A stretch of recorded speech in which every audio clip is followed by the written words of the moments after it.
Diabetes এমন একটা রোগ যেটা তোমরা বাড়ি বাড়ি গেলে দেখতে পাবে কারোর না কারোর ডায়াবেটিস রয়েছে। ডায়াবেটিস হলে তুমি সঙ্গে সঙ্গে ডায়াবেটিস হয়েছে বলে মারা হয়তো যাবে না, কিন্তু তোমাকে ভিতরে ভিতরে আস্তে আস্তে সেইভাবে তোমাকে আস্তে আস্তে মৃত্যুর দিকে ঠেলে দেবে। Hello students, welcome back to CBC topper or competitive biology commando. আশা করি তুমি ভালো আছো এবং তোমার প্রস্তুতি একদম ভালো চলছে। আমরা সেমিস্টার 4-এর নিউট্রিশনের আমরা তৃতীয় অধ্যায় তথা থার্ড চ্যাপ্টার শুরু করেছিলাম। সেখানে আমরা দেখেছিলাম যে পথ্য বলতে কী বোঝায়, পথ্য বিজ্ঞান কী এবং বিভিন্ন রকমের যে পথ্য সেইগুলো তুলে ধরেছিলাম। তারপর আমরা পড়েছিলাম যে বিভিন্ন যে পথ্য প্রদানের পদ্ধতি, সেটা মুখের মাধ্যমে খাওয়ানো বলো বা সেটা টিউব ফিডিং বলো বা সেটা ইন্ট্রাভেনাস ফিডিং বলো, এবং তাদের মধ্যে ডিফারেন্সিয়েশন কি সব বিস্তারিত আমরা আলোচনা করেছি গত ক্লাসগুলোতে। আজকে আমরা যে বিষয় নিয়ে আলোচনা করব সেটি হচ্ছে বিভিন্ন বিপাকীয় এবং লাইফস্টাইলের জন্য যে আমাদের রোগ হয় সেই রোগগুলোর সম্বন্ধে বিস্তারিত, এবং সেই রোগগুলোর কারণ, লক্ষণ এবং তার পুষ্টিগত কিভাবে সেটাকে ঠিক করা যায় সেই নিয়েই আলোচনা। এবং আজকে প্রথম যে রোগটা নিয়ে আমরা আলোচনা করব সেটি হচ্ছে ডায়াবেটিস। ডায়াবেটিস এমন একটা রোগ যেটা তোমরা বাড়ি বাড়ি গেলে দেখতে পাবে কারোর না কারোর ডায়াবেটিস রয়েছে। ইভেন তোমার যদি ভালো করে দেখো, তোমার যে বাড়িতে ফ্যামিলি মেম্বার রয়েছে তোমাদেরও দেখবে হয়তো কোনো না কোনো ফ্যামিলি মেম্বারের এই রোগটি হয়েছে। ডায়াবেটিস বললে যদি বুঝতে না পারো তাহলে আমি পাতি কথায় বলি, সেটাকে বলে সুগার। সুগার দেখবে তোমাদের ফ্যামিলির কারোর না কারোর এই রোগটা রয়েছে। যদি থাকে অবশ্যই কমেন্ট করে জানাতে পারো বা ভিডিওটাতে একটা লাইক করে দিতে পারো। তো এই যে সুগার, এই সুগার কেন হচ্ছে এবং এই সুগার হয়েছে সেটা বুঝবে কিভাবে, এবং সেই সুগার হলে কি খেতে হবে কি খেতে হবে না সেইগুলো নিয়ে আজকের এই আলোচনা। প্রথম কথা সেটা হচ্ছে যে আমরা টপিক সেটা হচ্ছে বিপাকীয় এবং জীবনযাত্রা সম্পর্কিত রোগের প্রথম যে রোগ সেটা হচ্ছে ডায়াবেটিস।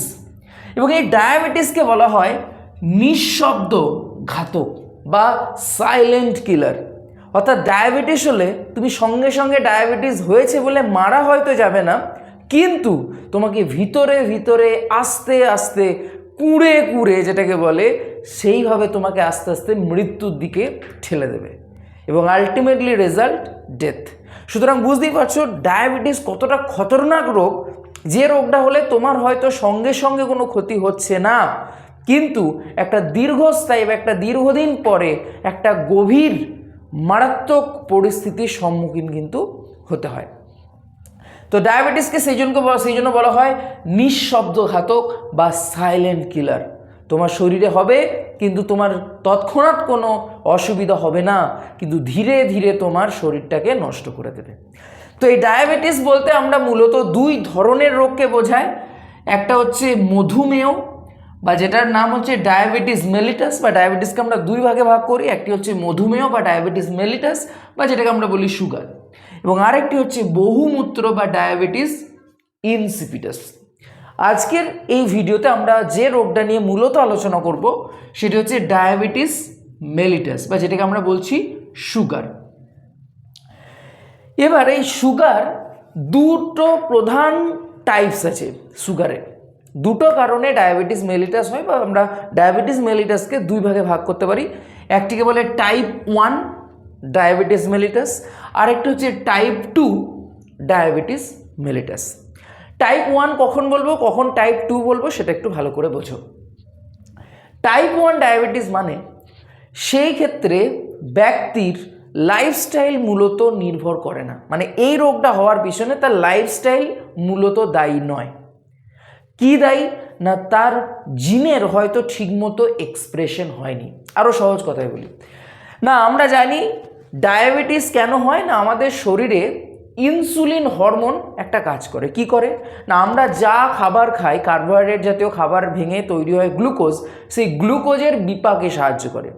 মানে কীরকম, মানে হচ্ছে আমরা যা খাবার খাই সেখানে কার্বোহাইড্রেট জাতীয় খাবার ভেঙে আলটিমেটলি তৈরি করে গ্লুকোজ।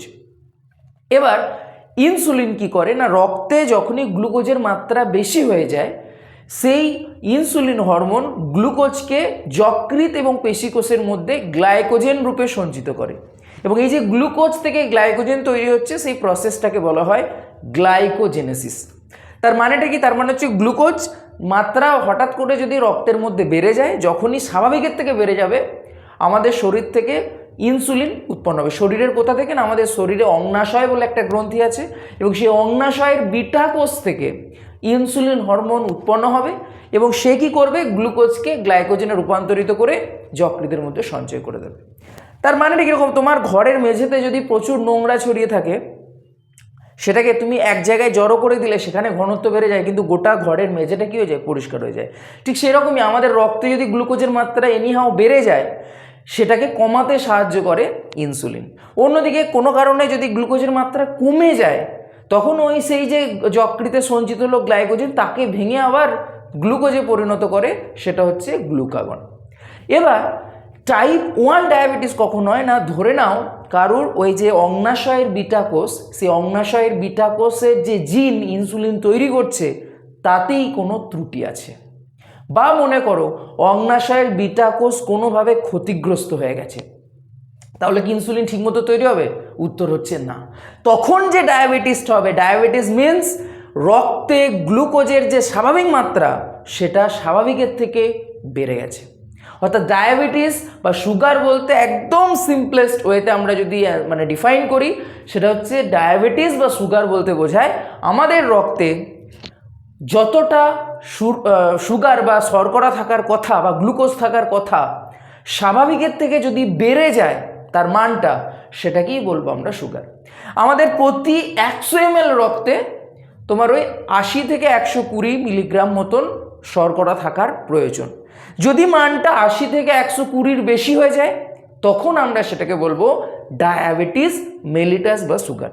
তাহলে টাইপ 1 ডায়াবেটিস মানে টাইপ 1-এর কী কারণে রক্তে গ্লুকোজের মাত্রা বাড়ছে না, বিটা কোষের ত্রুটি আছে, যার জন্য যতটা ইনসুলিন তৈরি হওয়া প্রয়োজন তৈরিই হতে পারছে না ইনসুলিন। তাহলে ইনসুলিন যদি তৈরি হতে না পারে, তাহলে রক্তে গ্লুকোজের মাত্রা বাড়বে না কমবে? ডেফিনেটলি বাড়বে। তার ফলে যে রোগটা হচ্ছে সেটাকে আমরা বলছি টাইপ 1 ডায়াবেটিস, বা এটাকে বলা হয় IDDM। পুরো কথা হচ্ছে I for insulin, D for dependent, D for diabetes, M for mellitus. তাহলে পুরো কথা কী হলো, ইনসুলিন ডিপেন্ডেন্ট ডায়াবেটিস মেলিটাস। তার মানে ইনসুলিনের উপর নির্ভর করছে, ইনসুলিন ডিপেন্ডেন্ট ডায়াবেটিস মেলিটাস বা টাইপ 1 ডায়াবেটিস। এবং এটা আমরা ওই 10% দেখতে পাই, খুব কম লোকের মধ্যে হয়, এবং এটাকে বলা হয় জুভেনাইল ডায়াবেটিস মেলিটাস। তার কারণ এগুলো শিশুদেরও রোগটা হয়, মানে সুগারটা শিশুদেরও এই রোগটা হচ্ছে। রিজন কিন্তু আলাদা, সেখানে কি হচ্ছে, জিনের ত্রুটি, বিটা কোষের কোনো ক্ষতের সৃষ্টি হয়েছে, বিটা কোষে কোনো সংক্রমণ হয়েছে, তার ফলে ঠিকমতো ইনসুলিন তৈরি হতে পারছে না, যার জন্য ডায়াবেটিস হচ্ছে। তখন সেটাকে আমরা বলছি টাইপ 1 ডায়াবেটিস বা insulin dependent diabetes mellitus. Next যেটা, সেটা হচ্ছে টাইপ 2 ডায়াবেটিস, বা ইংরেজিতে বলেন NIDDM। মানে IDDM এর আগে শুধু একটা N হয়েছে, N মিন্স নন ইনসুলিন ডিপেন্ডেন্ট ডায়াবেটিস মেলিটাস। অর্থাৎ এটা ইনসুলিন ডিপেন্ডেন্ট নয়, অর্থাৎ ইনসুলিনের অভাবের জন্য হচ্ছে তা নয়। এটা মেনলি আমাদের টাইপ 2 ডায়াবেটিসটা যেটা মেনলি হয় সেটা হচ্ছে আমাদের লাইফস্টাইল জনিত কারণে। না, তোমার শরীরে একটা নির্দিষ্ট মাত্রায় স্বাভাবিকভাবে ইনসুলিন তৈরি হয়, এবার তুমি দীর্ঘদিন ধরে অতিরিক্ত খাবার খাচ্ছ, অতিরিক্ত কার্বোহাইড্রেট জাতীয় খাবার খাচ্ছ, তাহলে যতটা তোমার ইনসুলিন কার্বোহাইড্রেটকে ভেঙে গ্লুকোজকে গ্লাইকোজেনে রূপান্তরিত করছে, তুমি স্বাভাবিকের থেকে অতিরিক্ত খাবার খেয়ে ফেলছো, তাহলে রক্তে গ্লুকোজের মাত্রা অটোমেটিক্যালি বেড়ে যাবে।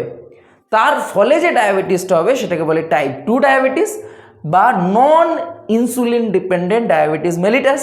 এবং এটা 85 to 90% ডায়াবেটিস, এটা হচ্ছে আমাদের টাইপ 2 ডায়াবেটিস। অর্থাৎ টাইপ 2 ডায়াবেটিসটা পুরোপুরি লিঙ্কড আমাদের লাইফস্টাইলের উপর। লাইফস্টাইল মানে অতিরিক্ত খাবার খেয়েছে, যার জন্য রক্তে গ্লুকোজের মাত্রা বেড়ে গেছে। তো সুতরাং আমাদের টাইপ 2 ডায়াবেটিসটা মনে রাখতে হবে আমাদের লাইফস্টাইলের জন্য মেনলি, আর টাইপ 1 ডায়াবেটিসটা হয় কোনো জীবাণু সংক্রমণ বা জিনের ত্রুটির জন্য। সেটা কিন্তু আমরা খুব একটা কন্ট্রোল করতে পারি না। আমরা যেটা মেনলি ডাইরেক্টলি কন্ট্রোল করতে পারি সেটা হচ্ছে টাইপ 2 ডায়াবেটিস। তুমি তোমার খাদ্যাভ্যাসে চেঞ্জ করে কিন্তু টাইপ 2 ডায়াবেটিসকে তুমি নিয়ন্ত্রণ করতে পারো। আই থিঙ্ক বোঝাতে পারলাম টাইপ 1 ডায়াবেটিস এবং টাইপ 2 ডায়াবেটিসের মধ্যে অ্যাকচুয়ালি ডিফারেন্সটা কি। তোমাদের তাও যদি কোনো প্রশ্ন থাকে আমাকে অবশ্যই কমেন্ট করে জানিও।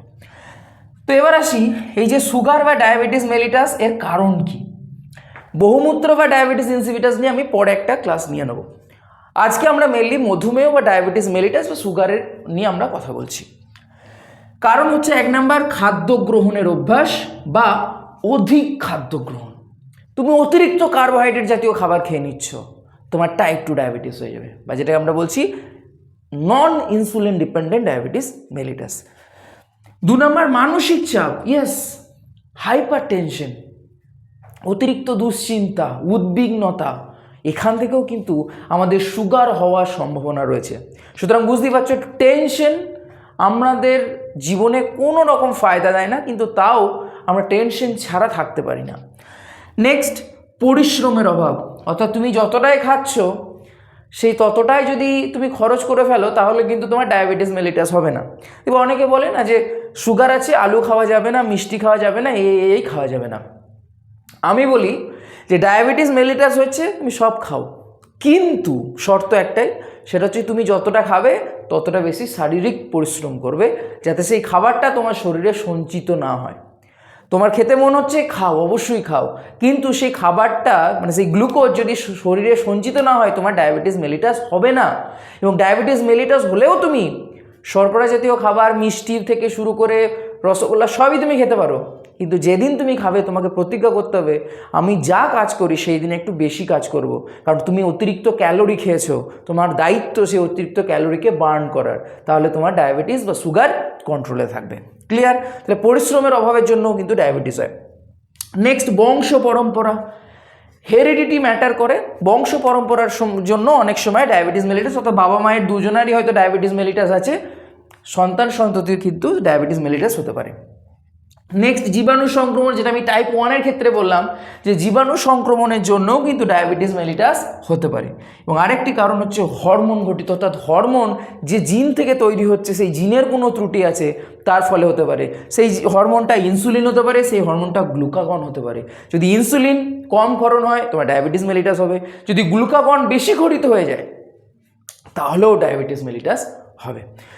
এবার আসি যে ডায়াবেটিস মেলিটাসের কিছু সিমটমস বা লক্ষণ, কি দেখে বুঝবো যে তার ডায়াবেটিস মেলিটাস হয়েছে। তুমি কি করে বুঝবে যে তার হয়েছে? তারপরে তো তুমি চিকিৎসা করালে বা টেস্ট করালে তো অবশ্যই বুঝতে পারবে।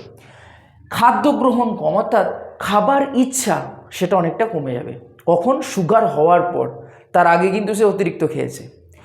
নেক্সট, বিরক্তি ও ক্লান্তি, অলওয়েজ কীরকম একটা বিরক্তি ভাব লাগবে, কোনো কিছুতেই ভালো লাগবে না এবং সবসময় একটা ক্লান্তি ভাব।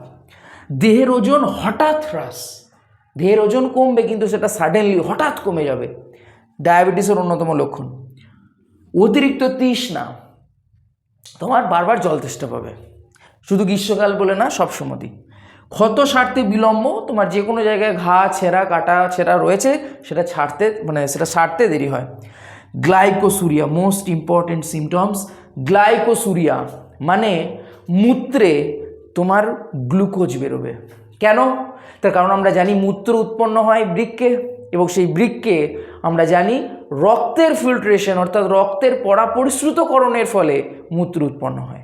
এবার রক্তে গ্লুকোজের পরিমাণ হাই, বেড়ে গেছে, সুগারে তো তাই হচ্ছে, তাহলে সেই গ্লুকোজ এবার মূত্রের মাধ্যমে দেহ থেকে নির্গত হবে, অর্থাৎ মূত্রে গ্লুকোজের উপস্থিতিকে বলে গ্লাইকোসুরিয়া।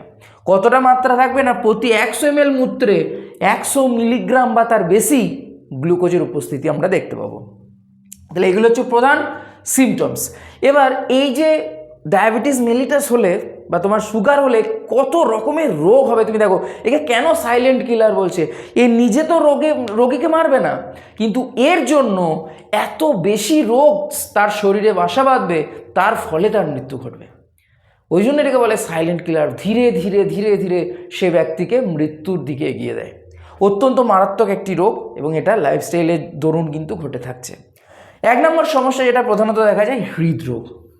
গ্লুকোজের পরিমাণ যদি বেশি হয় তাহলে হার্টের সমস্যা কিন্তু দেখা যাবে, অ্যাথেরোস্ক্লেরোসিস, এই সমস্যাগুলো কিন্তু দেখা যাবে। সেই জন্য জেনারেলি যাদের ওজন বেশি, যাদের একটু মোটাসোটা, তাদের ক্ষেত্রে কিন্তু হৃদরোগের সম্ভাবনা বেশি।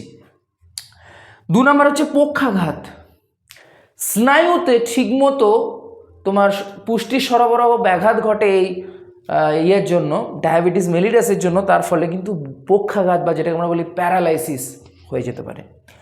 চোখের রোগ, চোখের ক্ষেত্রে অ্যাকচুয়ালি ডায়াবেটিসের ফলে চোখের গ্লুকোমা হতে পারে, চোখের মধ্যে যে জলীয় অংশ থাকে অ্যাকুয়াস হিউমার, ভিট্রিয়াস হিউমার, সেগুলো শুকিয়ে যেতে পারে, ক্যাটারাক্ট হতে পারে, চোখে ছানি পড়তে পারে এবং আলটিমেটলি সে অন্ধ পর্যন্ত হয়ে যেতে পারে। নেক্সট সমস্যা কিডনির অসুখ, তার কিডনি ফেল করতে পারে, অর্থাৎ কিডনি ম্যাল ফাংশন, তার কিডনি ঠিকমতো কাজ করছে না। কেন কাজ করছে না? তার ডায়াবেটিস মেলিটাস হয়েছে বলে।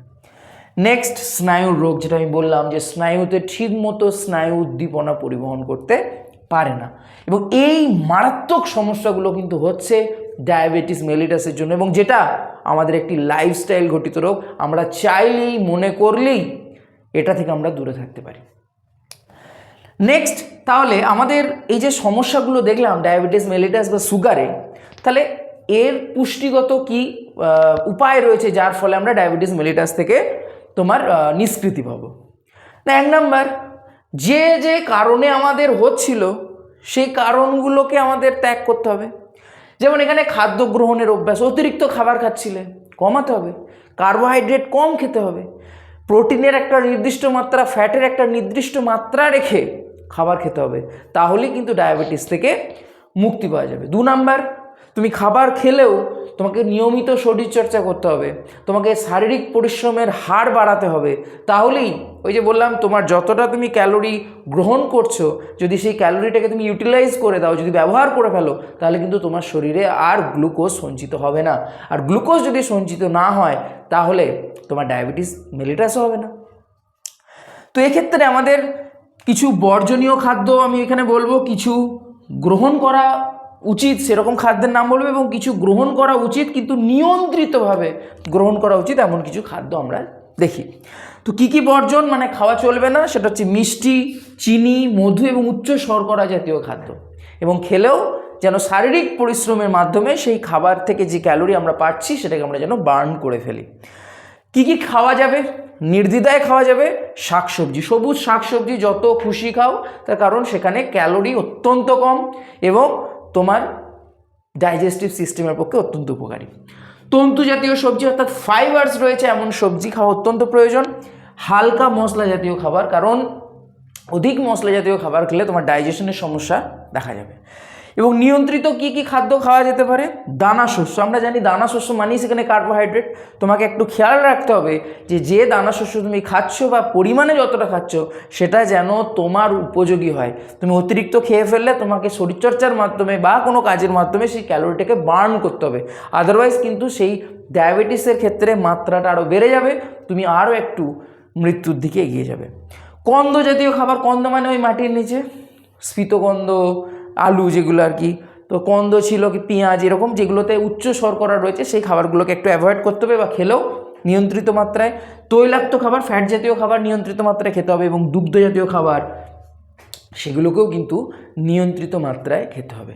সুতরাং আমাদের লাইফস্টাইল ঘটিত রোগ মানে বুঝতেই পারছো, সেই রোগের মেন কারণ হচ্ছে আমরাই, আমাদের অভ্যাস, মেনলি বদ অভ্যাস, এবং আমাদের হাতেই কিন্তু তার নিয়ন্ত্রণের চাবিকাঠি রয়েছে, আমাদের হাতেই কিন্তু সেই রোগ থেকে নিষ্কৃতি পাওয়ার উপায়ও রয়েছে। সুতরাং এই ক্লাসগুলো অত্যন্ত মনোযোগ সহকারে করো, তাতে তোমার ভবিষ্যতে যেমন ফায়দা হবে, একই দিকে তোমার সাবজেক্টের স্কোরও ভালো হবে। তো কোনো জায়গায় বুঝতে অসুবিধা হলে আমাকে জানিও, এবং আমি তোমাদের যেমনটা বলেছিলাম যে অবশ্যই আমি নেক্সট ভিডিওতে বা তারপরের ভিডিওতে খুব শীঘ্রই আর কি তোমাদের যে সাজেশন যতটা পড়ানো হয়েছে তদ্রুপ যে জায়গাগুলো তোমাদের পড়তে হবে সেই জায়গাগুলোর উপর ভিত্তি করে আমি ভিডিও তোমাদের আপলোড করব। তো এখনও বলছি যে যারা ভিডিওটা এখনও পর্যন্ত লাইক করোনি অবশ্যই লাইক করে দিও, তোমার বন্ধু বান্ধবীদের সাথে শেয়ার করো, এবং চ্যানেলে যদি একদম নতুন হও কয়েকটা ভিডিও দেখো, যদি ভালো লাগে অবশ্যই চ্যানেলটিকে সাবস্ক্রাইব করে দিও, এবং ভালো থাকো, সুস্থ থাকো, জমিয়ে পড়াশুনো করো, এবং পুষ্টিবিজ্ঞানের কোনো জায়গায় বুঝতে অসুবিধা হলে আমাকে কমেন্ট সেকশনে অথবা ভিডিও ডেসক্রিপশনে যে হোয়াটসঅ্যাপ গ্রুপ আছে সেখানে গিয়েও তুমি জানাতে পারো। দেখা হচ্ছে পরের ক্লাসে, ততক্ষণ ভালো থাকো, সুস্থ থাকো।